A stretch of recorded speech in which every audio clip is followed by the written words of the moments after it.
Olá, bem-vindos a mais um Mergulho Profundo.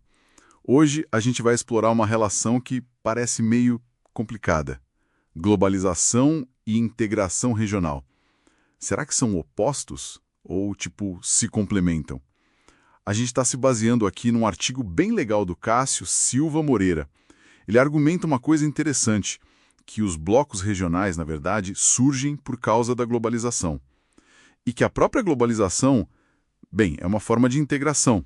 Então, nossa missão hoje é entender melhor o que é essa tal de globalização, sacar a diferença entre o regionalismo novo e o velho e mapear os tipos de blocos econômicos que existem por aí. Ok, vamos lá. O artigo começa definindo globalização, né? Começa a coisa de integrar mercados nacionais num mercado mundial. E aponta três dimensões principais. Exatamente. A primeira é a globalização comercial. Basicamente, é quando o comércio entre os países cresce, assim, mais rápido que a economia global como um todo. E quando isso acontece numa região específica, com políticas para incentivar, aí a gente chama de integração econômica regional. O Prado fala disso lá em 2001. A segunda dimensão é a globalização produtiva. Aqui o foco são as multinacionais, sabe? Elas montam redes globais de produção e distribuição. O fascinante, e o Chandler já apontava isso lá atrás, é como elas espalham a fabricação pelo mundo, mas geralmente mantêm a pesquisa, o desenvolvimento, o P&D mais perto de casa, na matriz. A tecnologia e as mudanças na gestão aceleraram muito isso, né? E para fechar o trio, tem a globalização financeira, que é basicamente a integração dos mercados financeiros locais, crédito, título, câmbio, num mercado global único. Isso foi muito impulsionado pela desregulamentação, pela liberalização das contas de capital. O Prado e o Pilhon também comentam sobre isso. Entendi. E é nesse cenário todo conectado, então, que surge o regionalismo. Tipo, a formação de blocos como a União Europeia, o antigo NAFTA, eles funcionam junto com a OMC, o FMI, quase como, mecanismos de governança global. É uma boa forma de ver. Mas é super importante, diferenciar os tipos de regionalismo. Teve o velho regionalismo lá nos anos 60. Era mais protecionista, fechado, muito ligado ao contexto da Guerra Fria, sabe? Ah, sim, faz sentido. Daí, no final dos anos 80, começo dos 90, surge o que o Vizzentini chama de novo regionalismo. Esse já é bem diferente. Mais aberto, mais alinhado com as regras da OMC. E um ponto crucial: ele foi muito impulsionado pelas próprias multinacionais. Elas precisavam de mercados maiores, sim, mas também de regras comuns, estáveis, para poder investir com mais segurança. A mudança de postura dos Estados Unidos foi chave aqui, fazendo acordos com Israel, Canadá e depois o NAFTA. Interessante essa virada. Bom, então temos esses blocos, mas eles não são todos iguais, né? O artigo usa aquela classificação clássica do Balassa, de 1973, para mostrar que tem níveis e estágios de integração. Começa com o mais básico, que é a área de livre comércio. Isso. Nessa área, as barreiras comerciais internas entre os países membros caem, mas cada país continua com a sua própria tarifa para negociar com o resto do mundo. O NAFTA, por exemplo, era assim. A EFTA também. Tá, mas aí não dá problema? Tipo, um produto entrar pelo país com a tarifa mais baixa e ir para os outros sem pagar nada? Exato. É aí que entram as famosas regras de origem. É um mecanismo para definir se um produto é realmente daquele país membro para poder ter a tarifa zero. É complexo. Por isso, o passo seguinte é a união aduaneira. Ah, que aí resolve isso. Resolve!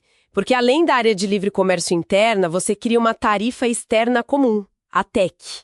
Todo mundo do bloco cobra a mesma tarifa de quem está fora. E também tem uma política comercial mais harmonizada. Entendi. Fica mais simples, né?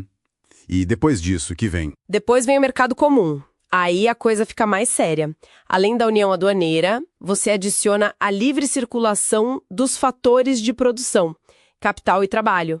Pessoas e dinheiro podem se mover livremente entre os países membros. Nossa, isso já exige uma harmonização de leis bem maior, imagino. Exige muito, é um passo grande. O Mercosul, por exemplo, tem essa ambição de ser um mercado comum, mas ainda tem desafios para chegar lá. E tem como ir além? Tem sim. Você pode ter uma união econômica, pega tudo do mercado comum e ainda adiciona a coordenação ou harmonização das políticas macroeconômicas, tipo metas de inflação parecidas, regras fiscais, pode até ter uma moeda única e um banco central comum. Ah, tipo a União Europeia com o euro. Exatamente, a zona do euro é o grande exemplo de união econômica.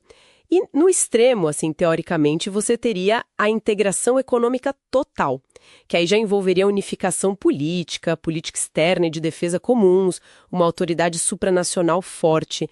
Talvez a relação interna dos estados nos Estados Unidos chegue perto disso, conceitualmente. Uau, é uma escada mesmo, com níveis bem diferentes de profundidade. Fica claro como a UE é um projeto de integração profunda, né? Enquanto o NAFTA foi mais superficial, digamos, focado mais em comércio e investimento, sem essa livre circulação de pessoas ou uma TEC completa. Exatamente. E essa integração mais focada do NAFTA, mesmo sendo mais superficial, deu resultados visíveis no comércio, viu? O artigo até traz uns dados comparando 1993, antes do NAFTA, com 1999. O comércio entre EUA, Canadá e México cresceu bastante nesse período. Legal ver o impacto. Mas, claro, imagino que não seja só vantagem, né?